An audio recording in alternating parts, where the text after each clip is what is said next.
Bernie Sanders has been proposing wealth taxes throughout his career. One of the more recent examples was back in 2014. But now he has rolled out his latest version of a wealth tax, and it is the most aggressive. In fact, the rhetoric that comes along with it is wonderfully aggressive, and I would even argue delicious.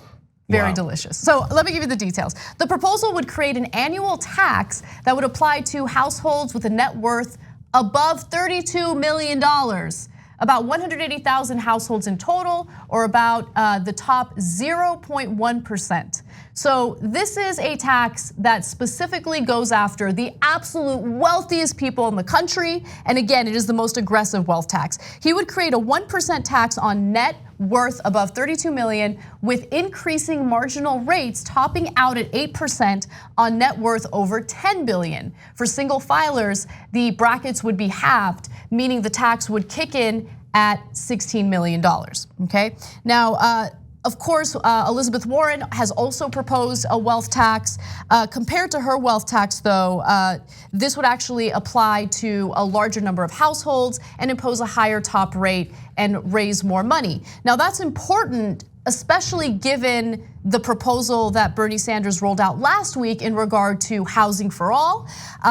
And then you have Medicare for all. These are programs that need to be funded. And when people ask, well, how do you fund it? Here's an example of how he would raise revenue in order to pay for these programs. Now, let's just do a little bit of comparative analysis. Warren would apply a 2% tax on net worth from 50 million to 1 billion, and a 3% tax on net worth above 1 billion. Unlike the Sanders plan, the tax brackets would be the same for married and single filers. Now, I wanna just quickly talk a little bit about what Bernie Sanders has to say about billionaires, because he doesn't hold back, okay? So let's go to graphic 6. Asked if he thought billionaires should exist in the United States, Sanders said, quote, "I hope the day comes when they don't." He added, "It's not going to be tomorrow." He also said, "I don't think that billionaires should exist. The proposal does not eliminate billionaires, but it eliminates a lot of the wealth that billionaires have. And I think that's exactly what we should be doing." And I agree with him. And here's the proper framing for this, right? These are individuals who have gotten away with avoiding taxes for a very long time, while the middle class and the working class have paid their fair share. So it's about time that the country gets back what they should have paid in taxes throughout all these years. Yeah, so Bernie's gone to the left of me. So there's a couple of things that I don't necessarily agree with here, but after having read the details, I agree with the proposal. So let me explain. He would create a national wealth registry. It almost sounds like a national sex offender registry, so I'm not sure that I agree with that. It's a minor point, doesn't really mean anything, but I don't love the language around that. And he also, when he says there shouldn't be billionaires, I'm not sure I agree with that. I don't care if there's billionaires or there isn't billionaires. What I care about is, do we have a fair and just tax system? Do we have a fair and just government? Does it tax appropriately? All the different factors in our society, corporations, individuals, etc. When we have regressive taxes like the payroll tax that all of us pay, and actually the rich don't pay after a certain amount, increasing year after year after year as a percentage of the taxes paid, that is fundamentally unfair to the working middle class of America. So anyone who wants to challenge that, I agree 100%. If you want to do a wealth tax, I think that makes a ton of sense. The minute Elizabeth Warren proposed her 2% wealth tax earlier in this campaign, I said that is gonna poll incredibly well. That makes a ton of sense. And what happened? Now her crowds, and I just saw it with my own eyes in Des Moines, Iowa, people started chanting 2 cents, 2 cents. Now, Bernie Sanders is basically going to 8% for the highest bracket, right? If you wanna know who's copying who, it doesn't really matter to me, because at the end of the day, what matters is your proposal good or is it not good? Are you at the right place? But to be fair to Bernie Sanders, he proposed a wealth tax in his book back in 1997. Yep. So as usual, he has receipts. It was his idea to begin with. Look, it was Europe's idea to begin with. They did a wealth tax. Can I actually make a comment about that? Because in article after article, report after report on this story, the framing is Bernie Sanders is copying Elizabeth Warren, right?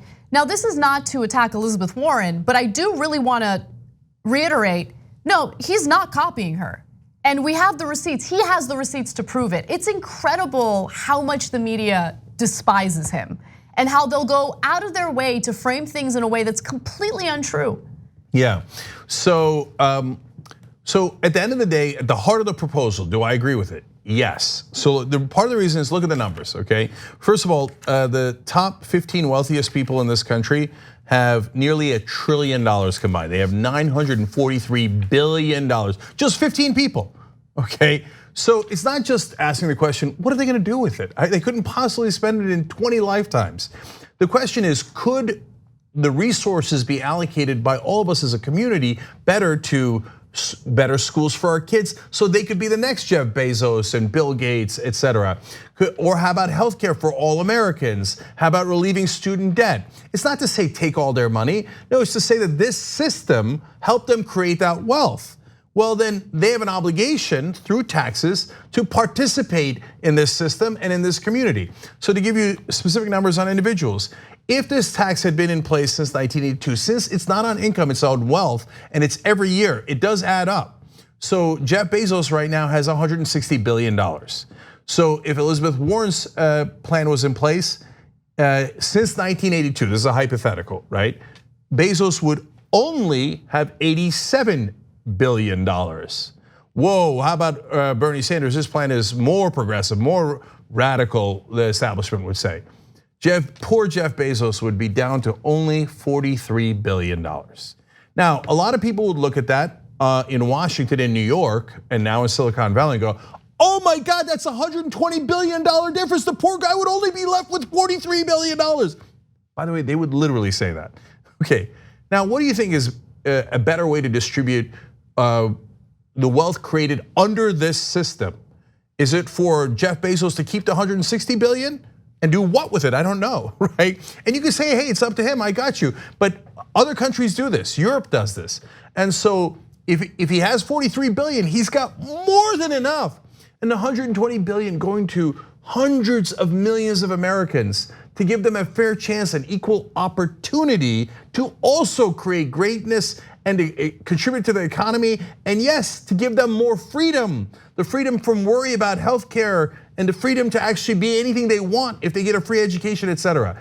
I think that most rational people would agree that this proposal is a far, far better one than the current tax system we have in America.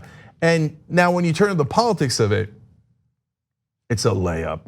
I mean, when you go to the American people and say, hey guys, this proposal is a little radical. Bezos would only have 43 billion left at the end of what, a 30-year period, right? Yeah. But your kids would have a fair chance and you wouldn't have to pay deductibles anymore, et cetera. You're like, where do I sign? So my favorite thing, my favorite discussion on this wealth tax happened with Stuart Varney, who's on Fox Business.